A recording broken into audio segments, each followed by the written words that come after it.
Nu, labą dieną, žiūrėkit, dar viena Hondukė, labai patikimas automobiliukas Honda CR-V, jūsų trokštamas džipukas, 2.14 metų automobiliukas, sidabrinis pilkas, dizeliukas, 1.688 kW priekiniais ratais, tik varantis automobiliukas, dėl to, manau, tinkamas labiau miestui.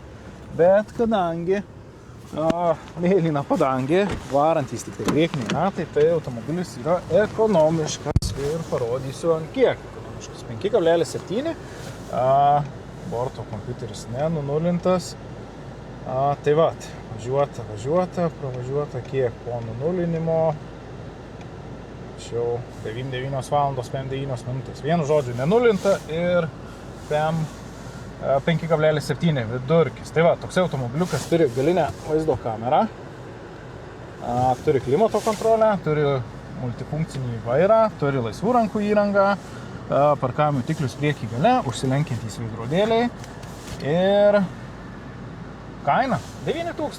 Šildomos sėdynės, mechanika, kuro kainos kandžiuosi, tai jūs žinėkit su ekonomišku automobiliu. Patogus įlipt, aukštesnis automobiliukas, sėdat, atsisėdat ir važiuojat. Hondos varikliai laiko, tiesiai laidos, žinau, matėt, 226 000. Tai va, Hondų varikliukai laiko, tikrai patikimi, turi automobilis techninę apžiūrą, pamatom dažų storį, nei viena detalė neperdažyta, tai vat, viskas, manau, kaip ir tvarkoj. Galite atvykti į Gėlyno gatvę 10, Marijampolėj, važiuosit, va taip prasivažiuosim, uždėsim numerius, įsibandysit ir galėsit įsigyti šią Hondukę. Tai va, geros dienos.